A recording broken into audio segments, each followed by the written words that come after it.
अरे ये क्या? ये बच्चा भगवान के गहने चुरा रहा है। इतना छोटा बच्चा और चोर। हे भगवान, कैसा घोर कलयुग आ गया है। लेकिन ठहरिए, क्या आप भी इस बच्चे को चोर समझ रहे हैं? अगर हाँ, तो पहले पूरी कहानी सुन लीजिए। उस दिन जगन्नाथ भगवान के मंदिर में एक ऐसी घटना हुई जिसने पूरे मंदिर को हिलाकर रख दिया। सुबह होते ही मंदिर में हड़कंप मच चुका था। भगवान के गले से कीमती माला और गहने गायब थे। मंदिर के सीसीटीवी कैमरे तुरंत चेक किए गए। पूरी रात की रिकॉर्डिंग बार बार देखी गई, लेकिन हैरानी की बात ये थी कि पूरी रात में किसी भी कैमरे में कोई भी मंदिर के अंदर आता या बाहर जाता हुआ दिखाई ही नहीं दिया। अब सवाल ये था, अगर कोई अंदर आया ही नहीं तो भगवान के गहने आखिर चोरी हुए कैसे? पुरी के उस पुराने मंदिर में एक बच्चा रहता था। कोई बाहर वाला देखे तो सोचे कि मंदिर में बच्चा कैसे रह सकता है, लेकिन जो लोग वहाँ रोज आते थे वो जानते थे कि ये बच्चा मंदिर का ही हिस्सा था। उसका कोई नाम कागजों में नहीं था, ना माँ, ना बाप, ना कोई पहचान। लोग उसे बस पीगू कहकर बुलाते थे। पीगू की उम्र कोई 8 या 9 साल रही होगी। फटे कपड़े, नंगे पैर और आंखों में एक अजीब सी शांति। वो मंदिर में ही सोता था, मंदिर में ही भूखा रहता था और मंदिर में ही हंस लेता था। जब कोई उससे पूछता कि तेरा घर कहाँ है, तो वो बिना सोचे सीधा भगवान जगन्नाथ की मूर्ति की तरफ देखता और कहता, यहीं जहाँ जगन्नाथ जी रहते हैं। लोग इसे बच्चों की मासूमियत समझते थे, लेकिन पीगू मजाक नहीं कर रहा होता था। पीगू भगवान जगन्नाथ को भगवान नहीं मानता था, वो उन्हें अपना सबसे अच्छा दोस्त मानता था। हर सुबह वो मूर्ति के सामने बैठकर बोलता, आज देर हो गई दोस्त, पुजारी अंकल ने झाड़ू नहीं दी। कभी शिकायत करता, कल तुमने सपना क्यों नहीं भेजा? और कभी रूठ जाता, अगर आज खिचड़ी नहीं मिली ना तो मैं बात नहीं करूँगा। अजीब बात ये थी कि पीगू की बातें कभी खाली नहीं जाती थीं। एक दिन दोपहर की आरती के बाद मंदिर में एक औरत आई। उसके कपड़े फटे थे, आंखें सूजी हुई थीं और आवाज कांप रही थी। वो भगवान के सामने गिर पड़ी और रोते हुए बोली, मेरे बच्चे को बचा लो प्रभु, वो अस्पताल में है। डॉक्टर कह रहे हैं बिना पैसों के इलाज नहीं होगा। मंदिर में लोग खड़े थे। कोई बोला, भगवान पर छोड़ दो, जो होगा अच्छा होगा, लेकिन कोई आगे नहीं बढ़ा। पीगू सब देख रहा था। वो धीरे से उस औरत के पास गया और पूछा, आंटी, आपका बच्चा कितना छोटा है? औरत ने रोते हुए कहा, तेरे जितना है बेटा। पीगू चुप हो गया। उस रात जब मंदिर बंद हो गया और सब लोग चले गए, पीगू अकेला भगवान के सामने बैठा रहा।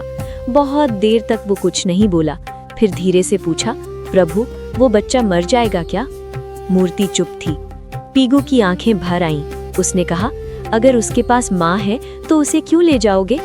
उसी पल पीगू को ऐसा लगा जैसे किसी ने बहुत पास से कहा हो, मेरी चमकती मोतियों की माला ले जाओ। पीगू घबरा गया। उसने मूर्ति की तरफ देखा और बोला, सच? आप नाराज नहीं होंगे? कोई जवाब नहीं आया, लेकिन पीगू की नजर माला पर टिक गई और पीगू ने माला निकाल दी। प्रभु, मैं ये उस बच्चे को बचाने के लिए ले जा रहा हूँ, आप नाराज मत होना। अगली सुबह मंदिर में हड़कंप मच गया। पुजारी चिल्लाने लगे, अरे ये क्या, भगवान की मोतियों की माला गायब है। कैमरे चेक किए गए, पूरी रात की रिकॉर्डिंग देखी गई, लेकिन ना कोई आता दिखा, ना कोई जाता। तभी एक आदमी बोला, कल रात मैंने उसी बच्चे को मंदिर में घूमते देखा था, जो रोज इसी मंदिर में बैठा रहता है। सबकी नजर एक साथ पीगू पर चली गई।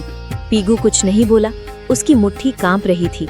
उसी समय मंदिर के बाहर वही औरत रो रही थी, लेकिन वो आंसू खुशी के थे। वो सबको बता रही थी कि किसी ने भगवान की मोतियों की माला बेचकर उसके बच्चे का ऑपरेशन करवा दिया। मंदिर के अंदर लोग भगवान को देख रहे थे और मंदिर के बीच में एक बच्चा चुपचाप खड़ा था। एक पुजारी ने परेशान होकर कहा, अगर कोई इंसान आया होता तो कैमरे में जरूर दिखता। दूसरे पुजारी ने धीरे से कहा, ऐसा तो तभी हो सकता है जब कोई आया ही ना हो। लोगों में खुसुर फुसुर बढ़ने लगी और हर कोई एक दूसरे की तरफ शक से देखने लगा। उसी भीड़ में फिर से एक आदमी ने अचानक कहा, रात को मैंने पीगू को मंदिर में घूमते देखा था। ये बात सुनते ही सबकी नजर एक साथ पीगू पर चली गई। पीगू उस समय मंदिर के एक कोने में खड़ा था और उसे समझ नहीं आ रहा था कि सब लोग उसे ऐसे क्यों देख रहे हैं। एक आदमी ने सख्त आवाज में पूछा, तू रात को मंदिर में क्या कर रहा था? पीगू ने धीरे से कहा, रोज की तरह भगवान से बात कर रहा था। भीड़ में से किसी ने कहा, ये बच्चा हमेशा यहाँ रहता है और इसे सब कुछ पता होता है। किसी और ने कहा, अगर कैमरे में कोई नहीं दिखा तो चोरी इसी ने की होगी। पीगू की आंखें भर आईं और उसने कहा कि उसने कुछ भी चोरी नहीं किया है। उसने बस इतना कहा कि उसने जो किया वो भगवान के कहने पर किया था। ये सुनकर लोग हंस पड़े और किसी ने ताना मारते हुए कहा, भगवान बच्चों से चोरी नहीं करवाते। पीगू कुछ नहीं बोला और उसकी नजर जमीन पर टिक गई। उसी समय मंदिर के बाहर शोर मच गया, क्योंकि वही औरत भागती हुई आई थी जो कल रो रही थी। वो खुशी से कांपती आवाज में बता रही थी कि उसके बच्चे का ऑपरेशन हो गया है और डॉक्टरों ने जान बचा ली है। उस औरत ने रोते हुए कहा, किसी ने भगवान की मोतियों की माला बेचकर पैसे दिए हैं। ये सुनते ही मंदिर में सन्नाटा फैल गया और लोगों के चेहरे बदलने लगे। अब सवाल ये नहीं था कि बच्चा बचा कैसे, बल्कि ये था कि माला आखिर गई कहाँ। पीगू अब भी चुपचाप खड़ा था और उसे नहीं पता था कि अगला सवाल सीधे उसी की जिंदगी बदलने वाला है। मंदिर के अंदर अब माहौल बदल चुका था और जो लोग सुबह तक चमत्कार की बात कर रहे थे वही अब सवाल पूछ रहे थे। हर नजर पीगू पर टिकी थी और किसी को उसकी मासूमियत दिखाई नहीं दे रही थी। एक आदमी ने ऊंची आवाज में कहा, अगर माला भगवान के कहने पर ली गई थी तो वापस क्यों नहीं आई? पीगू ने घबराई हुई आवाज में कहा, मुझसे कहा गया था कि वो माला उस माँ को दे आओ ताकि उसका बच्चा बच सके। भीड़ में से किसी ने कटाक्ष करते हुए कहा कि अब बच्चे भगवान के नाम पर चोरी भी करने लगे हैं। दूसरे आदमी ने कहा कि ऐसे बहाने हर चोर बनाता है। पीगू ने रोते हुए कहा कि मैं झूठ नहीं बोल रहा हूँ, मैंने कुछ भी अपने लिए नहीं रखा। उसने कहा कि अगर माला चाहिए तो भगवान से पूछ लो कि सच क्या है। मैं झूठ नहीं बोल रहा हूँ। ये बात सुनकर पुजारी भी असहज हो गए, क्योंकि कोई भी भगवान से सवाल नहीं करना चाहता था। मुख्य पुजारी ने कड़े शब्दों में कहा कि जब तक सच्चाई सामने नहीं आती तब तक बच्चे का यहाँ रुकना ठीक नहीं होगा, तब तक बच्चे को मंदिर में नहीं रहने दिया जाएगा। पीगू को जैसे ही ये बात समझ आई उसका चेहरा सफेद पड़ गया। उसने डरते हुए पूछा कि क्या अब वो भगवान के पास भी नहीं रह सकता। किसी ने जवाब नहीं दिया और दो आदमी आगे बढ़कर उसे मंदिर के बाहर ले गए। पीगू बार बार पीछे मुड़कर भगवान की मूर्ति की तरफ देख रहा था, जैसे किसी जवाब का इंतजार कर रहा हो। मंदिर के बाहर उसे पत्थर की सीढ़ियों पर बैठा दिया गया और कहा गया कि यहाँ से कहीं मत जाना। धूप तेज थी और पीगू को प्यास लग रही थी, लेकिन किसी ने पानी तक नहीं दिया। अंदर मंदिर में पूजा फिर से शुरू हो गई और लोग भगवान से सुख शांति की प्रार्थना करने लगे। बाहर एक बच्चा चुपचाप बैठा था, जिसे समझ नहीं आ रहा था कि उसने गलत क्या किया। पीगू ने खुद से कहा, अगर भगवान ने कहा था तो फिर सजा मुझे क्यों मिल रही है। उसकी आंखों से आंसू गिरने लगे और वो पहली बार भगवान से बिना बोले सवाल कर रहा था। उसी समय मंदिर के अंदर अचानक हवा तेज चलने लगी और दीपक की लौ हिलने लगी। कुछ लोगों ने इसे भगवान की नाराजगी कहा और कुछ ने इसे महज हवा का झोंका मान लिया। पीगू अब भी सीढ़ियों पर बैठा भगवान की तरफ देख रहा था और उसे नहीं पता था कि ये चुप्पी आने वाले तूफान की शुरुआत है। शाम होते ही मंदिर की समिति की बैठक बुलाई गई, क्योंकि मामला अब सिर्फ माला का नहीं रहा था। लोग बाहर खड़े थे और अंदर ये तय हो रहा था कि एक अनाथ बच्चे के साथ क्या किया जाए। एक सदस्य ने कहा कि अगर आज सख्ती नहीं दिखाई गई तो कल हर कोई भगवान के नाम पर कुछ भी उठा लेगा। दूसरे ने कहा, बच्चे को बाहर रखने से मंदिर की शांति बनी रहेगी। मुख्य पुजारी चुप बैठे थे और बार बार भगवान की मूर्ति की तरफ देख रहे थे। आखिर उन्होंने भारी आवाज में कहा कि जब तक माला वापस नहीं आती पीगू मंदिर में नहीं रहेगा। ये फैसला होते ही किसी ने बाहर आकर लोगों को बता दिया कि बच्चे को मंदिर से निकाल दिया गया है। भीड़ में कुछ लोग चुप थे और कुछ ने सिर हिलाकर सहमति जता दी। पीगू को जब ये बताया गया तो उसने बहुत धीमे से पूछा कि क्या वो रात को भी यहाँ नहीं सो सकता। रात को भी कोई जवाब नहीं आया और उसे मंदिर के मुख्य दरवाजे से बाहर कर दिया गया। पीगू दरवाजे के पास कुछ देर खड़ा रहा और फिर सीढ़ियों पर बैठ गया। उसे समझ नहीं आ रहा था कि भगवान के घर में उसके लिए जगह कैसे खत्म हो गई। उसी समय मंदिर के अंदर एक पुजारी ने देखा कि भगवान की मूर्ति के पास रखा फूल मुरझा गया है। उसने इसे अशुभ संकेत बताया, लेकिन किसी ने उसकी बात पर ध्यान नहीं दिया। रात बढ़ती गई और मंदिर के कपाट बंद हो गए। पीगू बाहर ही बैठा रहा और ठंडी हवा में सिकुड़ता गया। उसने खुद से कहा कि शायद भगवान उसे आज रात जवाब देंगे, लेकिन बहुत देर तक कुछ नहीं हुआ और सिर्फ घंटियों की दूर की आवाज सुनाई देती रही। उसी रात शहर में एक अजीब सी खबर फैलने लगी कि अस्पताल में उस बच्चे की हालत अचानक बहुत सुधर गई है। डॉक्टर कह रहे थे कि इलाज उम्मीद से कहीं ज्यादा असरदार रहा। लोगों ने इसे भगवान की कृपा कहा और कुछ ने मंदिर में फिर से दान देने की बात की। किसी ने ये नहीं पूछा कि उस कृपा की कीमत किसने चुकाई। पीगू को इस खबर की कोई जानकारी नहीं थी और वो बाहर बैठे बैठे सो गया। उसके चेहरे पर डर नहीं था, बल्कि थकान थी, जैसे उसने बहुत भारी बोझ उठा लिया हो। आधी रात के बाद मंदिर के अंदर अचानक दीपक अपने आप तेज हो गया। कुछ पुजारी घबरा गए और बोले कि भगवान कुछ कहना चाहते हैं, लेकिन बाहर मंदिर की सीढ़ियों पर एक बच्चा बेसुध पड़ा था और कोई उसे देखने नहीं आया। पीगू की सांसें हल्की थीं और उसे नहीं पता था कि अगली सुबह उसके लिए सबसे कठिन होने वाली है। सुबह होते ही मंदिर के बाहर लोगों की भीड़ फिर जमा होने लगी, क्योंकि रात की घटनाओं ने सबको बेचैन कर दिया था। कुछ लोग कह रहे थे कि भगवान ने संकेत दिए हैं और कुछ लोग अब भी यही मान रहे थे कि बच्चा झूठ बोल रहा है। उसी बीच एक पुजारी ने ध्यान दिया कि भगवान की मूर्ति के पास रखी दूसरी माला की एक मोती ढीली हो गई है। उसने पास खड़े पुजारी से कहा कि अगर कोई चोर होता तो बाकी गहनों को भी हाथ लगाता। ये बात धीरे धीरे भीड़ तक पहुंची और पहली बार लोगों को लगा कि कहानी वैसी नहीं है जैसी दिखाई जा रही थी। एक आदमी ने कहा कि अगर बच्चा चोर होता तो वो मंदिर छोड़कर भाग जाता। लोगों की नजर बाहर सीढ़ियों पर पड़ी, जहां पीगू बेसुध पड़ा था। उसका चेहरा पीला था और उसकी आंखें आधी खुली थीं। एक औरत ने घबराकर कहा कि बच्चे को उठाओ और पानी दो। जब उसे छुआ गया तो सब समझ गए कि पीगू को तेज बुखार है। पीगू ने बहुत धीमी आवाज में कहा कि उसने गलत कुछ नहीं किया है। उसने बस इतना कहा कि भगवान ने कहा था कि किसी की जान बचाना सबसे जरूरी है। ये सुनकर कुछ लोग चुप हो गए और कुछ की आंखें झुक गईं। मुख्य पुजारी आगे आए और पहली बार उन्होंने पीगू की बात ध्यान से सुनी। पीगू ने कांपती आवाज में कहा, भगवान ने कहा था कि सच सामने आने में समय लगता है। उसी समय अस्पताल से एक आदमी मंदिर पहुंचा।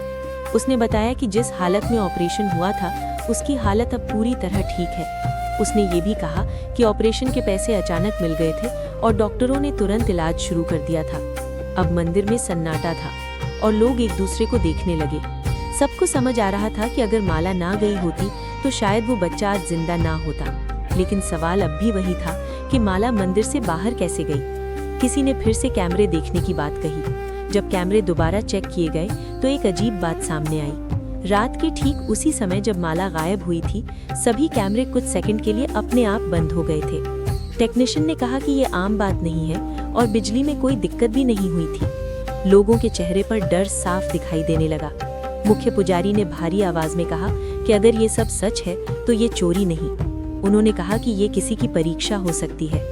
पीगू को उठाकर अंदर लाया गया और पहली बार उसे भगवान के सामने बैठाया गया। उसने थकी हुई आंखों से मूर्ति को देखा और बहुत धीमे से कहा कि उसने वही किया जो दोस्त ने कहा था। लोग चुप थे और किसी के पास कहने को कुछ नहीं था। सबको लग रहा था कि सच्चाई सामने आ रही है, लेकिन अभी पूरी नहीं हुई है। मंदिर के अंदर अब सन्नाटा था, लेकिन उस सन्नाटे में भी कुछ लोग सच को मानने के लिए तैयार नहीं थे। एक सदस्य ने कहा कि कैमरे बंद होना तकनीकी गड़बड़ी भी हो सकती है और इसे चमत्कार मान लेना ठीक नहीं है। दूसरे ने कहा कि अगर आज बच्चे की बात मान ली गई तो कल कोई और भी भगवान का नाम लेकर चोरी करेगा। ये बातें सुनकर कुछ लोग सहमति में सिर हिलाने लगे। पीगू को अंदर लाने के बाद उसकी हालत और बिगड़ने लगी थी। उसका शरीर तप रहा था और सांसें तेज हो गई थी। एक पुजारी ने कहा कि बच्चे को डॉक्टर के पास ले जाना चाहिए, लेकिन समिति के एक आदमी ने कहा कि पहले सच्चाई तय होनी चाहिए, इलाज बाद में भी हो सकता है। ये बात सुनकर कुछ लोग असहज हो गए, लेकिन किसी ने खुलकर विरोध नहीं किया। पीगू ने आंखें खोलकर बहुत धीमे से कहा कि उसे अब डर नहीं लग रहा है। उसने कहा कि अगर वो बाहर ही मर जाता तो भी उसने सही काम किया होता। ये सुनते ही मंदिर के अंदर खड़े कुछ लोगों की आंखें भर आईं। उसी समय एक आदमी जोर से बोला कि अगर बच्चा इतना ही सच्चा है तो भगवान उसे क्यों नहीं बचा रहे। ये सवाल ऐसा था जिसे कोई सुनना नहीं चाहता था। पीगू ने कमजोर आवाज में कहा कि भगवान हमेशा किसी को बचाने नहीं आते। उसने कहा कि कभी कभी भगवान चाहते हैं कि इंसान सही फैसला ले। ये बात सुनते ही मंदिर में कुछ लोगों को गुस्सा आ गया। एक आदमी ने कहा कि ये बच्चा भगवान बनकर बोल रहा है। पीगू ने बहुत मुश्किल से मुस्कुराते हुए कहा कि वो भगवान नहीं है, बस दोस्त की बात बता रहा है। उसकी आंखें धीरे धीरे बंद होने लगी। उसी समय बाहर से आवाज आई कि एम्बुलेंस आ गई है। कुछ लोग राहत की सांस लेने लगे और कुछ अब भी खड़े रहे। जब पीगू को उठाकर बाहर ले जाया गया तो मंदिर के अंदर अचानक तेज हवा चली। दीपक की लौ एक पल के लिए सीधी खड़ी हो गई। कुछ पुजारी डर गए और बोले कि अब देर हो चुकी है। किसी ने पूछा कि किस बात के लिए देर हो चुकी है, लेकिन कोई जवाब नहीं आया। पीगू को एम्बुलेंस में डाल दिया गया और दरवाजा बंद हो गया। उसकी उंगलियां ढीली पड़ रही थी और उसकी सांस बहुत हल्की हो गई थी। मंदिर के अंदर लोग अब भी बहस कर रहे थे कि सच क्या है। उसी समय एम्बुलेंस के सायरन की आवाज दूर होती चली गई। मुख्य पुजारी ने भगवान की मूर्ति की तरफ देखा और पहली बार उनकी आंखें भर आईं। उन्हें समझ आ गया था कि सही और गलत के बीच का वक्त बहुत कीमती होता है। एम्बुलेंस के जाते ही मंदिर के अंदर एक अजीब सी खामोशी फैल गई और बहस अपने आप रुक गई। लोग एक दूसरे का चेहरा देख रहे थे, जैसे सबको अचानक समझ आ गया हो कि अब शब्द बेकार है। कुछ देर बाद अस्पताल से फोन आया और मुख्य पुजारी ने कांपते हाथों से कॉल उठाई। डॉक्टर ने बताया कि बच्चे की हालत बहुत नाजुक है और अगला 1 घंटा बेहद अहम है। ये सुनते ही मंदिर में मौजूद कई लोगों के चेहरे पीले पड़ गए। किसी ने धीमे से कहा कि अगर हमने उसे पहले भेज दिया होता तो शायद हालात अलग होते। एक आदमी ने गुस्से में कहा कि अब पछताने से क्या फायदा, जो होना था वो हो चुका है। लेकिन उसकी आवाज में भी भरोसा नहीं था, सिर्फ डर था। उसी समय वो औरत फिर मंदिर पहुंची जिसका बच्चा अस्पताल से बचकर लौटा था। उसने पीगू के बारे में पूछा और जब उसे सच बताया गया तो वो जमीन पर बैठ गई। वो रोते हुए बोली कि अगर उसका बच्चा बचा है तो उसकी वजह वही अनाथ बच्चा है। उसने कहा कि वो माला नहीं बल्कि भगवान का भरोसा था जो बिक गया था। ये सुनकर मंदिर में खड़े लोग सिर झुकाने लगे। किसी की हिम्मत नहीं थी कि उस औरत की आंखों में देख सके। उसी वक्त अस्पताल से दोबारा फोन आया और इस बार आवाज और भी गंभीर थी। डॉक्टर ने बताया कि बच्चे की सांसें बहुत धीमी हो रही हैं और शरीर जवाब दे रहा है। मुख्य पुजारी ने बिना कुछ बोले फोन रख दिया। उन्होंने पहली बार साफ शब्दों में कहा कि ये सब किसी चोरी की कहानी नहीं थी। उन्होंने कहा कि ये परीक्षा थी और हम सब उसमें फेल हो गए। उनकी आवाज में गुस्सा नहीं था, सिर्फ टूटन थी। कुछ लोग रो पड़े और कुछ बस दीवार की तरफ देखते रहे। हर किसी को लग रहा था कि अगर समय को थोड़ा पीछे किया जा सकता तो सब कुछ बदल सकता था। मंदिर के बाहर अचानक तेज हवा चली और धूल उड़ने लगी। कई लोगों ने इसे भगवान का संकेत माना, लेकिन अब किसी के पास जवाब नहीं था। अस्पताल से आखिरी बार फोन आया और इस बार लाइन के उस तरफ सिर्फ सन्नाटा था। कुछ सेकंड बाद डॉक्टर ने कहा कि उन्होंने पूरी कोशिश की लेकिन बच्चा नहीं बच पाया। ये सुनते ही मंदिर में खड़े कई लोग जमीन पर बैठ गए। किसी ने भगवान को दोष नहीं दिया क्योंकि अब सब समझ चुके थे कि गलती कहाँ हुई थी। मुख्य पुजारी ने भगवान की मूर्ति की तरफ देखा और बहुत धीमे से कहा कि हमने बहुत देर कर दी। उन्हें एहसास हो गया था कि इंसान जब फैसले टालता है तो उसका अंजाम हमेशा किसी और को भुगतना पड़ता है। पीगू के जाने के बाद मंदिर में पहली बार ऐसा हुआ कि भीड़ होने के बावजूद कोई शोर नहीं था। लोग दर्शन के लिए आ रहे थे, लेकिन किसी के चेहरे पर वो पुरानी श्रद्धा नहीं दिख रही थी। मुख्य पुजारी ने आदेश दिया कि उस दिन कोई उत्सव नहीं होगा और मंदिर में सादगी रखी जाएगी। कुछ लोगों ने राहत महसूस की, लेकिन कुछ को लगा कि ये सब दिखावा है। उसी दिन शाम को खबर फैली कि अस्पताल में उस बच्चे की मां अब भी बैठी रो रही है। उसने कहा कि उसका बच्चा तो बच गया, लेकिन जिस बच्चे ने उसे बचाया वो चला गया। ये बात सुनकर कई लोग पहली बार घर जाकर चुपचाप रोए। किसी ने किसी को नहीं बताया, लेकिन हर किसी के भीतर कुछ टूट चुका था। अगली सुबह मंदिर के एक कोने में सफाई करते समय एक पुजारी को फर्श पर कुछ पड़ा मिला। वो एक छोटी सी पोटली थी जिसे पीगू हमेशा अपने पास रखता था। पोटली खोली गई तो उसमें कोई पैसा नहीं था, कोई खिलौना नहीं था। उसमें बस एक पुरानी रुई की माला थी और एक कागज का टुकड़ा। कागज पर पीगू की टूटी फूटी लिखावट में लिखा था कि अगर भगवान की माला वापस आ जाए तो किसी को सजा मत देना। उसने ये भी लिखा था कि दोस्त ने कहा है कि सही काम का इनाम हमेशा जिंदा रहना नहीं होता। ये पढ़ते ही मुख्य पुजारी की आंखें भर आईं और उन्होंने कागज चुपचाप मोड़ लिया।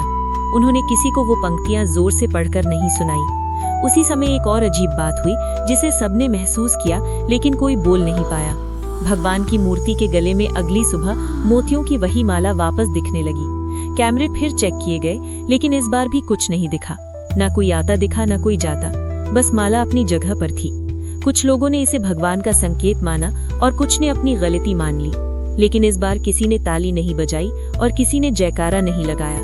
मुख्य पुजारी ने धीरे से कहा कि ये माला वापस नहीं आई है, बल्कि हमें वापस मिली है। उनकी आवाज में आदेश नहीं था, सिर्फ स्वीकार था।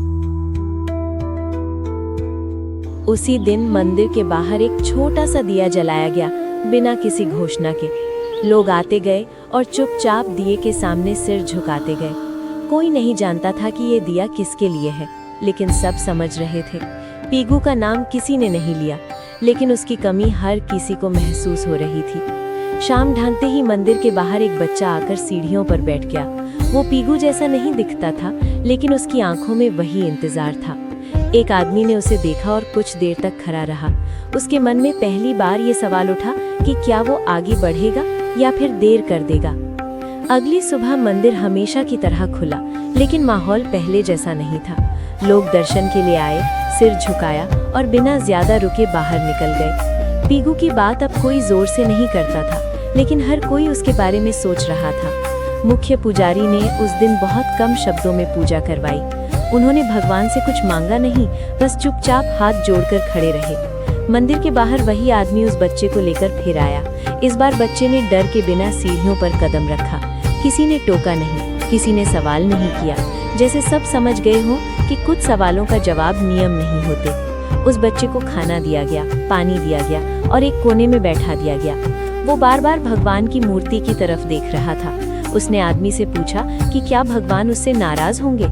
आदमी ने कहा कि भगवान कभी बच्चों से नाराज नहीं होते, इंसानों से होते हैं। ये सुनकर बच्चा हल्का सा मुस्कुराया, ठीक वैसे ही जैसे कभी पीगू मुस्कुराया करता था। शाम को मुख्य पुजारी बाहर आए और पहली बार लोगों से बोले। उन्होंने कहा कि भगवान ने किसी से माला वापस नहीं मंगवाई थी, बल्कि हमें हमारी इंसानियत याद दिलाई थी। उन्होंने कहा कि भगवान की सबसे बड़ी पूजा समय पर लिया गया सही फैसला होता है। भीड़ में खड़े कई लोगों की आंखें भर आईं। मंदिर के बाहर जल रहा दिया अब भी जल रहा था, लेकिन अब वो किसी की मौत की याद में नहीं, बल्कि एक जिम्मेदारी की तरह जल रहा था। वही औरत जिसका बच्चा बच गया था मंदिर आई। उसने उस बच्चे के सिर पर हाथ रखा और कहा कि कुछ कर्ज कभी उतरते नहीं हैं। बच्चे ने उसका हाथ पकड़ लिया। उसे शायद पहली बार लगा कि वो अकेला नहीं है। मंदिर की सीढ़ियों पर खड़े होकर आदमी ने आखिरी बार अंदर देखा। उसे लगा जैसे भगवान चुप नहीं है, बस देख रहे हैं। और उस चुप्पी में एक बात साफ थी, भगवान हमेशा किसी चमत्कार से नहीं, कभी किसी इंसान के फैसले से काम करते हैं। पीगू अब वहाँ नहीं था, लेकिन अगर कोई आज देर नहीं करता तो यही उसकी सबसे बड़ी मौजूदगी थी। कहानी हमें ये सीख देती है कि कई बार बच्चे घर से पैसे ले लेते हैं या चुरा लेते हैं तो माँ बाप बहुत गुस्सा हो जाते हैं और जाने क्या क्या कह देते हैं। मगर हमेशा याद रखें, हर कहानी के दो पक्ष होते हैं। चाहे एक पक्ष आपको कितना भी सही या कन्विंसिंग लगे, दूसरे पक्ष को भी सुनना चाहिए। पहले ये जानिए कि उस बच्चे की स्थिति और परिस्थिति क्या है, उसके बाद ही कोई निर्णय लें और उसे प्यार से समझाएं। अगर आपको ये कहानी या इसकी सीख अच्छी लगी हो तो कमेंट में जय जगन्नाथ लिखें और इसे दूसरों के साथ भी साझा करें ताकि वे भी इससे सीख सकें। जय जगन्नाथ। ओम जगन्नाथय नमः। ओम जगन्नाथय ओम जगन्नाथय नमः। ओम जगन्नाथय नमः।